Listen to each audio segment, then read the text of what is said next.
Let's talk about CJ and the Houston Texans. Right now, this Houston Texans team is not in a good situation offensively. They just lost to the New York Jets in a terrible way. They lost the game 21-13.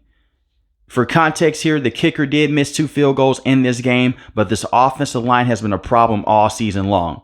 CJ has been sacked 30 times this season, and we're at the halfway point on the season. He is on pace to be one of the most sacked quarterbacks in the NFL and one of the most pressured quarterbacks in the NFL. We saw this last season with the Houston Texans. Granted, majority of the time, their offense is dealing with injuries. Laramie Tunsil missed time and Titus Howard. Now you have Titus Howard and Laramie Tunsil. This offensive line from tackle to tackle, they're not good. And Kenyon Green is easily the worst offensive lineman on the team. He can't stay healthy, and when he is on the offensive line, he is terrible. When I look at what the Houston Texans have, you have Nico Collins coming back in the next couple of weeks. He's missed the last couple of weeks dealing with a hamstring injury. But the offense has missed a huge beat since he went down. We've seen them go out there and still win 6 football games on the season. That's very impressive. But you look at a guy like Stephon Diggs. It's the reason why they brought him in. He's in the midst of the rest of this season dealing with a torn ACL. That sucks. So now you're back to the basics. Nico Collins, when he comes back, who is one of the best wide receivers in the NFL, and you're back with Tank Dell as well. That team was able to make the NFL playoffs last season. The problem was this. They had problems getting open against the Ravens secondary, and not only just that, the offensive line was terrible last season as well. Bobby Slowick is not a good offensive coordinator, in my opinion. And I said this last week. I think after this season, you can move off of Bobby Slowick. But I will come in his defense. It's only so much he can do with this terrible offensive line. The reason why I want to see him gone is because he continues to call the same deep shots down the field. Why are you calling deep shots down the field against a New York Jets team that has an amazing pass rush and CJ has little to no time in the pocket? He did the same thing against the Green Bay Packers. And CJ has not looked the same this season like how he looked last season. Last season, he was a top-end quarterback in the NFL. On the film, he still is, but the stats aren't there. And stats aren't everything. CJ has been put into a tough situation, not just his rookie season, but in his sophomore season as well. And I do believe that he's going through a sophomore slump right now. When I look at this Texans team, they have to find a way to go around and scheme around this bad offensive line. I do not believe that Bobby Slowick is capable of doing that. And that is a tough job. But you have to go out there and shorten your playbook. Stop calling so many deep shots down the field. CJ was hit a majority of his passes against the New York Jets. The man got sacked 8 times. A couple weeks ago when they lost against the Green Bay Packers, he got sacked 4 times and he was pressured on a majority of his throws. We also saw this against the Minnesota Vikings as well. And he threw 2 interceptions in that game. Now, CJ's not going to go out there and throw a bunch of interceptions every single week. He has 11 passing touchdowns to 4 interceptions. Those are below average numbers for a quarterback like this because, in my opinion, he's still the top-end quarterback in the NFL. But when I look at the Houston Texans, what can you do in the AFC when you have to go against teams like the Kansas City Chiefs? They have a dominant front seven. They can get after the quarterback. The same with the Steelers as well. They have TJ Watt now as Highsmith. The Chiefs, Chris Jones and George Karlaftis. And I look at this Texans team. From tackle to tackle, they're struggling to protect this kid. And CJ's pocket presence isn't there. He started to get exposed inside the pocket because he's trying to spin his way out of pressure. He's knocking his team back 5 to 10 yards. And now you're putting extra stress on your kicker. CJ has to learn, you know what, I'm going to throw the football away. And he is a young quarterback. The offensive line was abysmal last season, but it has regressed over to this season as well. And the run game is very interesting because you would think the fact that they can't pass protect, they can't run block either. That's not the case. Joe Mixon, when healthy, has been a very good running back this season. He's been able to go out there and show that he was worthy of that pickup, worthy of that trade when they made the trade to get him from the Bengals. He's averaging 5 yards a carry, 609 rushing yards, 6 rushing touchdowns. And despite the fact that CJ has been one of the most sacked and most pressured quarterbacks in the NFL, he's 3rd in passing yards in the NFL. The problem is this team, they cannot go out there and score enough points against opposing teams that have a good front seven or the team just has a good pass rush in general. And that does concern me because Bobby Slowick has been outcoached by the defensive coordinator for the Green Bay Packers. He was outcoached by the defensive coordinator for the New York Jets and with Brian Flores with the Minnesota Vikings. He has been exposed. Now, this is the good thing with the Houston Texans. Despite all those problems, despite all those injuries and miscues on the offensive end, they're still 6-3. That is how scary this team can be if they can reach their full potential. This offensive line has to play better passing-wise. Because even without Stephon Diggs, you have Nico Collins coming back with Tank Dell and Dalton Schultz. He's been a huge letdown this season because you look at what he was able to do last season. He has to replicate that season. But look at all those weapons. And you know if you give CJ enough time inside the pocket, he will go out there and he will reward you.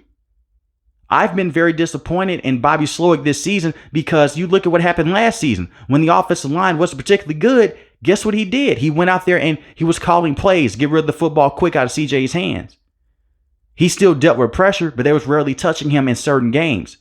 Now you're calling these deep shots down the field to Tank Dell and to Nico Collins and to Stephon Diggs. Go back to the basics. Go back to what worked last season and work off the run game as well. The offensive line is so bad they can't even run play action majority of the time. That's how horrendous they are. Defensively, they're very good as well. Give DeMeco Ryans a lot of credit for that. Their defensive line that can get after the quarterback. Will Anderson did leave the game early against the New York Jets. I hope that he can be okay long term because he's easily their best pass rusher. Danielle Hunter has been a solid pass rusher as well, in my opinion. The secondary with Derek Stingley Jr., he's their top cornerback. He's one of the top cornerbacks in the NFL. And they're doing this with a lot of injuries on the defensive side of the ball as well. Christian Harris is on IR. Mario Edwards, he's suspended right now. Jerry Hughes, he's on IR. You have a guy, Danico Autry. He missed majority of this season dealing with a suspension. But since he's come back, he's looked solid as well.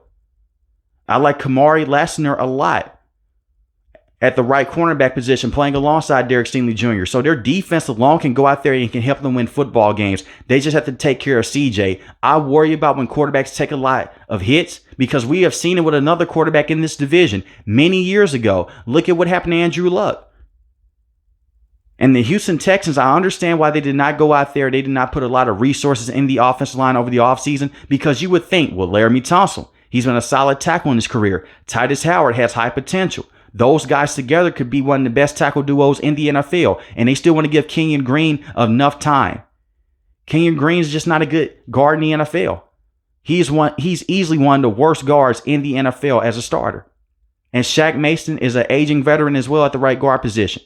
They need a complete revamp of the offensive line, but the season has already started. And I don't see them going out there and making a major trade to bring in a tackle that can help out the team immediately. It seems like the Houston Texans have been dealing with offensive line problems since Deshaun Watson was a starter many years ago. That's why they made the trade to go out there and bring in Laramie Tunsil in the first place. Their trench play is not good on the offensive end, and Bobby Slowick is not a good offensive coordinator. I do not believe that this team can make a deep playoff push, unfortunately. And the reason why they brought in Stephon Diggs was to go out there and bring in another guy that could take the top off the defense and could be another reliable option when you have to face teams like the Baltimore Ravens, the Kansas City Chiefs. When you go against those teams in the NFL playoffs, possibly the Los Angeles Chargers as well, they have a good pass rush and one of the best secondaries in the NFL.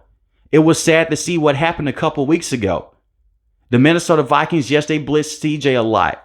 But when I go back to that Packers game, they put an extra defensive back on the field. And they let their front guys just go out there and just wreak havoc.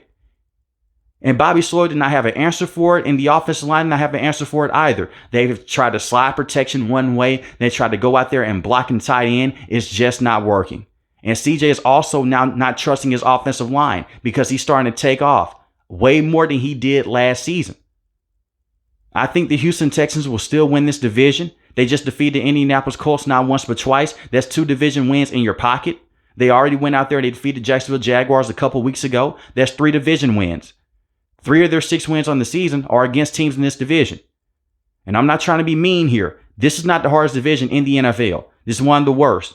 Because you look at the Indianapolis Colts with Anthony Richardson. Now they're starting Joe Flacco. But with Anthony Richardson, they were going to make the NFL playoffs and they're 4-4. The Tennessee Titans, they've only won 1 game this season as I record this video. The Jacksonville Jaguars have only won 2 games this season as I record this video. That's it. So the Houston Texans should still be able to make the NFL playoffs if they can stay healthy with CJ. Even without Nico Collins, you still saw CJ was able to go out there and have some nice throws to Tank Dell down the field. And Tank Dell was not the same wide receiver this season leading up to this game. Part of that is because this man was pushed down the depth chart and Bobby Sloyd could not find a role for him because it was Nico Collins, Stephon Diggs, and Tank Dell. And unfortunately, Tank Dell was not able to go out there and have that success. Hopefully now he can go out there and he can have that success, because let's remember this as well. This is a kid that's coming off a gruesome leg injury last season against the Denver Broncos. His rookie season was cut short. Before that game, he was a very good, reliable option, and he was a very good deep threat as well. And Bobby Sloyd was the same offensive coordinator that called a QB sneak play for a wide receiver that's 165 pounds. Down there were 300-pound offensive linemen and defensive linemen. That's not paying attention to personnel. And I understand that it's Bobby Sloyd's second season as an offensive play caller, but they can find a better offensive play caller. But they need to put a lot of resources in this offensive line. But for the rest of this season, dumb down the offense, get rid of the football quick, run the football with Joe Mixon, and then in short yardage situations, you could possibly run play action if you trust the offensive line. But they have to play better. I know I've said a lot of negative things about Bobby Sloyd in this video, but to my surprise, he's not even the biggest problem. And it's not because CJ's taking a step back in his sophomore year. He's having a lot of slumps here and there. This offensive line is easily the worst unit with the Houston Texans. It's not their special teams. It's not their defense. It's not their wide receivers. It's not Joe Mixon. You can say play calling is up there, and it is. But this offensive line, this is what's costing the Houston Texans football games, and it may cost them a possible trip to the Super Bowl this season. But let me know in the comment section below, how do you guys feel about the Houston Texans moving forward, and can they bounce back from this ugly loss against the New York Jets? If you're new to the channel, hit the subscribe button. If you like the video, hit the like button. Most importantly, I want each and every last one of you guys stay safe, stay positive. Thanks for the video, guys. God bless.